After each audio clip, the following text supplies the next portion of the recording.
Alright, so today we're going to look at a gentleman that had a couple of logs. He was on Betaflight 3.2, or actually Betaflight 3.3, and really liked how it felt and how he could race with it, and then really felt that Betaflight 3.5 was too sluggish and some other things.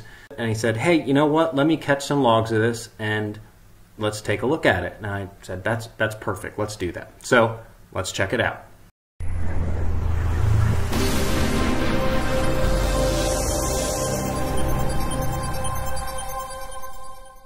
Okay, so again on the left, this is Betaflight 3.3, and on the right it's Betaflight 3.5. Set up a little track in his backyard and tried to do 2 flights, with Betaflight 3.3. So I got 2 logs of 3.3 and 2 logs of 3.5. Tried to fly the same track. Obviously, the logs aren't going to be an exact match, but just the same general characteristic of flying is the key part. So let's first look at the header file, and he did a great job. I mean, the thoroughness of making sure the settings are the same, I usually don't see that. A lot of times I'll get input like this, and then I'll find out it's 2 different whole quads, or you go in, they just had the defaults for each version, like 3.3 defaults and 3.5 defaults, which are different. Taking a look at this, you can see the header file. This is again 3.3.3, 3.5.1. PIDs are the same. That's a good start. Rooster, it's a Maytech 405. Great start. PID values, like I said, are the same. Rates are the same. I looked through this. You can't. I guess I could try to expand this one here a little this way. So you can kind of see there the rates are the same. So going down the right-hand side. Now, I did notice this, that the interpolation, the RC smoothing, is not the same. So in this one, he's using RC smoothing as filter and not interpolation. And in 3.3 there was no such thing as RC smoothing, so you just had interpolation, which was set to auto. Now, I would recommend RC smoothing, but if you're looking pounds for pounds, apples for I want it to fly exactly like 3.3, then you'd want to set this RC smoothing to interpolation.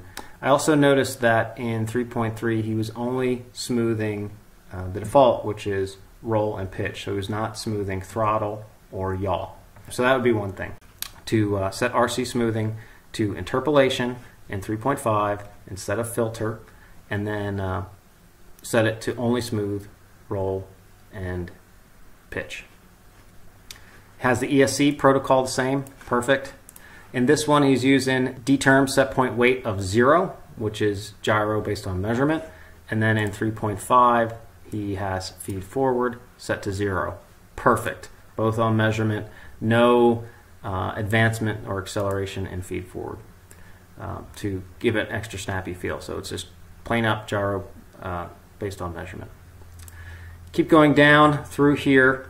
Now we do start to see some differentials. So if I look here at my filtering, in 3.5.1 he has both the low pass filters on. So PT1 low pass filter at 100 Hertz, which is the same here as 3.3. But he also has low pass 2 on the gyro at 300 Hertz. So I would turn this off. Just looking at the quad real quick, and you'll see it here in a second. It has a low inherent bass noise. That additional filtering adds some additional latency. If you didn't have it before, you didn't need it, you don't need it again. Turn low pass 2 off. So that's not a pound for pound thing. That's some more latency. So that could be a factor.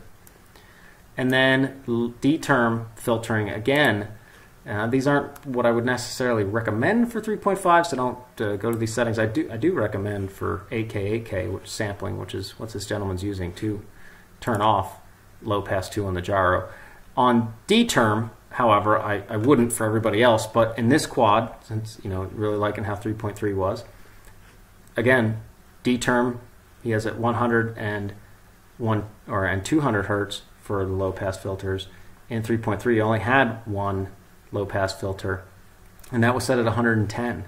There's a big difference between 90 Hertz on a low pass filter in the latency and 120 Hertz, so that just that 10 hertz up, that makes some difference. Obviously, you know, throwing this secondary low pass, but that's probably almost an entire, it's probably at least half a millisecond. I'd have to look at the filter calc, but it's at least half of a millisecond more of latency as well on the D term. So turn that off. Turn off low pass 2 on the D term there, so you have apples for apples.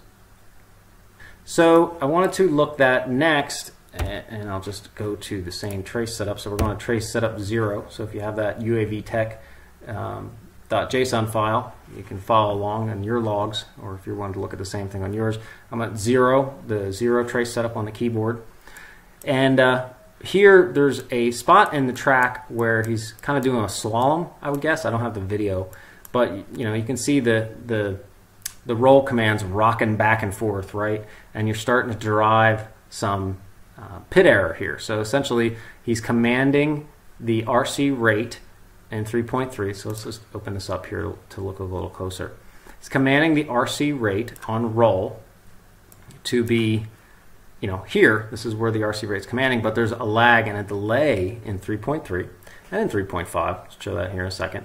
And you know, it's not following the roll rate. Now you can, you know, do some things to make that match, but if he's liking how this is, we're not going to talk about that. We're just trying to get this same thing. So looking at that pit error there, or that's a gap there, same thing we have the same kind of gap. And really what I'm interested in, it's the concern, or this was brought up through responsiveness, that, you know, he felt in 3.3 he knew he was going to hit a gate, and in 3.5 he hoped he would hit the gate. It just, I don't know, it was just eroding at that confidence a little bit in his, you know, in his feel, and he didn't know what it was, but he just felt it was there. So that to me has to do with this gap. Now we pointed out a couple things already that could be the culprit. But let's go ahead and switch to trace setup 3, so it'd be 3 on the keyboard for both. And then let's look at the PID error, because that gap between RC rate and the gyro reading, that's going to result in a PID error. So let's compare PID error from one log to the next. Now to visually have this look the same, let's get these both to 200% zoom. So we're at 180 here, let's go to 200 here as well, and we can look at it pound for pound. So it looks like this is the first part of the slalom in both logs. And what we want to compare here is the amount of PID error. So you can see on 3.5 there was 82 degrees per second of PID error and 75 degrees per second of PID error here. Okay, so there's a little bit more PID error. So that means it was lagging a little bit more there. Let's go to the next one. So we're going to go to the next one down here. Okay, so this is... Oh, now this is the opposite. So now 3.3 had 97 degrees per second of PID error in a measurement, and 3.5 had less PID error, so it's more closely tracking the RC rate or the set point. So 3.5 had less there. Let's go to the next peak here. We had the max RC rate. So the max RC, or the max PID error, is going to be right when he's starting to deflect that stick. So that's where you're going to have that feel. And in here, now again, 3.3 had more, had 111 degrees per second of PID error, and here 3.5 only had 99. Let's go to the next one.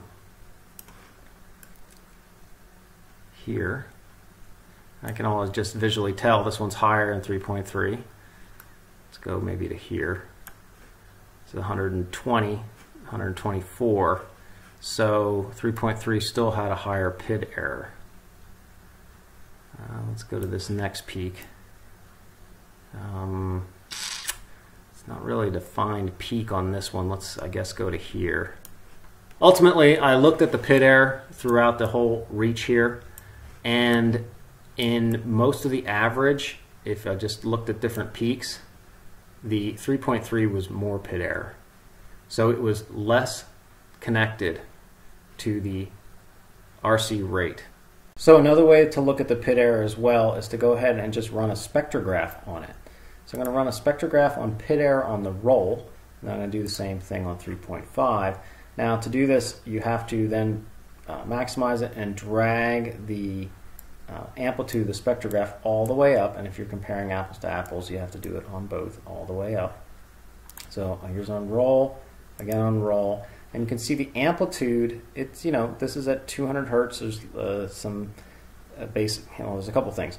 At 400 hertz, there's a little bit, 400 to 500 hertz, there's a little bit more PID error, and basically juts going up and down, back and forth. Same thing here at 200 hertz, it's a little higher in amplitude, so it's, in general, like I showed before, there's just a little bit more PID error on 3.3.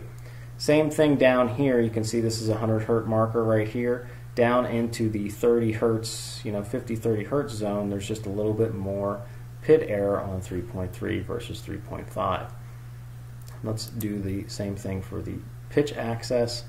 Go ahead and run the PID error there and the PID error on 3.3 as well. And you can see, okay, it's they're much closer here, but still the same kind of result. 3.3 had a little bit higher amplitude PID error. Let's do yaw. Now I had to add yaw in because I usually don't look at yaw PID error, but you can see the differential here. So this is yaw PID error on 3.5 spectrograph, and then on 3.3. Now this is cumulative, so it's across the entire flight from start to finish. I did not do any clipping, so hopefully he landed well on both. I guess I could do that real quick here, especially since there is a little bit of a jut there. So if you are doing spectrographs, you do want to look at the very end of the flight generally to make sure that there was no bounce on landing. And then you can clip that out. So I'll just clip out a little bit more here. And you can clip that out, and as you do that, it will adjust the spectrograph accordingly. So you can use this. And after you have them clicked, you can click on the spectrograph here. So you can see yaw on 3.3 had some spikes here. I don't know if he clipped a gate or something that's causing that, but you didn't have those in 3.5, so I would say that's a good thing. So there's like juts of PID error here at 500 hertz, 400. I don't know if there's just some noise getting through there or what, but mostly interested in roll and pitch. So another thing I also looked at is the plasmatree graphs. Now these are the noise attenuation graphs, and the reason I'm looking at specifically showing you here flight 180 or log 185 and 188 is in the log sequence that he grabbed here. That's where he switched from 3.3 to 3.5. So that would be the most noticeable, or the most closest two flights back to back, or those two where you actually had the switch. But I did look at these other ones as well. So looking at the back to the noise attenuation graphs here, as expected, there's a little bit more broad noise coming through on the D term from the 3.3 log versus the 3.5 because of that filtering. So again, turn that filtering down. Honestly, you don't need it, period. This is fine. How about you just send me the quad? I'll use it. It will be. This is a pretty good rig. You have a low inherent bass noise, which is really nice. So that's there. And then also looking at the noise response graphs, you can see the differences there. Now, that's a tough one. These, if you've done these plasmatree graphs for full flights, you're going to see these things vary a lot between back-to-back flights with no changes whatsoever. That's why, talking with flow and plasmatree, it's really meant when you're looking at these graphs to be used for just short hover line of sight flights. You're doing hard stick movers, just roll right, roll left, pitch forward, pitch back, yaw, yaw, yaw, yaw. So full flights, they can really vary a ton, but here they are to look at them. So that's the 3.5. Now let's go up to the next 3.5 one and go down. So that would be 2 to the first 3.3 one. So this would be the two flights farthest from each other. And you can see the same thing for noise. Let's go to the PID response graphs, and then you can see them here. So again, you can see the beginning of these lines here, where it's shooting up from 0 to 1, is about the same on both. And finally, in Betaflight 3.5, the dynamic notch width is technically a little bit wider than you would have with 3.3. It kind of works a little differently, which I explained in another video, which I'll link to the upper right. Ding! You can go check it out for yourself. But to get a more apples to apples width for the dynamic notch that you would have had in 3.3, you would type in, go to the CLI and type in get dyn. Now, you'll have to excuse me here, you're not going to get the same exact result. This is actually Betaflight 3.4, and it's that purple copper test branch, which if you're a Patreon, you know all about it. Anyways, you will get this variable though in Betaflight 3.5, and you can set the width. The default width is 50, which I would think most people are flying that, but 40 is actually a little bit closer of a resemblance to older versions of Betaflight, and so you do know the default in Betaflight 3.4 will be 40% width. So in talking with this gentleman as a follow-up to this information, I gave him some recommendations on the setting changes that I just reviewed. First and foremost was, again, the RC interpolation. So go into RC smoothing and set that to, or the RC smoothing type, and go in and set that, change that from filter to interpolation. The second part was changing that from the default of roll, pitch, yaw, and throttle to change that to what is more native in 3.3, which is just roll and pitch. So it's only going to smooth roll and pitch, not yaw and throttle. Then after that, it's going into the PID tuning, going into the filter settings, and turning off low pass 2 on D and the gyro, and just having your low pass 1. He was running what, 110 I believe it was, and then 100 for the gyro, and then 110 for D turn. So you'd set that as well. After making those changes, he ran 4 additional flights on the same track pattern, and he said he felt a change or a difference for him. Now, honestly, his PID error for 3.5 was still less than 3.3, and there's some fluctuations. It was, to me, it still was around the same that it was before, but there was something that the PID error is really not going to catch that I think he was keying in on, is that when it was set to interpolation or filter, by default in 3.3, it is only smoothing roll and pitch. It's not smoothing yaw and throttle. And his kind of conclusion, I think, was that by smoothing throttle, that was the difference he was feeling, that lag in smoothing throttle. And without a doubt, when you're smoothing throttle, it goes from, if you're not smoothing it at all, it will not have any lag or delay in the frames. So, as soon as you move the throttle up a little bit, pulling out of a turn or just your fine adjustments, there's no lag of the throttle input on frame rate. So what I'm talking about here, now this is some graphs I did, and this is almost like a little follow-up to the RC smoothing video I did back in the beginning of the summer. And in that video, we talked about this, compared RC smoothing versus RC interpolation. And you can see this is the actual steps of the RC. Now this isn't a roll, but this is the stepped input that your transmitter sends to Betaflight, and it gets smoothed out with interpolation, but you can see it's delayed by 1 frame. And you can see the same thing for RC smoothing. I actually did some additional work here, and you can see the delay on both is about 1 frame rate. So when I say 1 frame rate, I mean this. So when you're looking at it for throttle, you can see that would be then delayed. Now, on throttle, you can get away with not smoothing throttle at all, as long as you're not using throttle boost. So if I change in RC smoothing, if I change under filter or under interpolation, and actually he ran both. He ran it as interpolation and he ran it as filter, and in both cases he really didn't feel a difference. So I would again recommend staying with filter because it just does a better job for smoothing off the edges. As you can see here, if you zoom in here, you can see these changes here are kind of smoothed out with filter, whereas with interpolation, see how it's It's very slight here, but you can see how there's just abrupt changes in slope. So this line literally comes down, and there's like a break point, and then it goes to the next, and then there's another break point, and it goes to that. That immediate break point causes a D-term jerk, whereas smoothing doesn't do that. And if you want some more details on what D-term jerk looks like, go ahead and see my video on RC interpolation versus RC smoothing, which I'll link to in the upper right. Ding! Okay, so back to throttle. So in the case of throttle, you, again, don't really have to smooth it.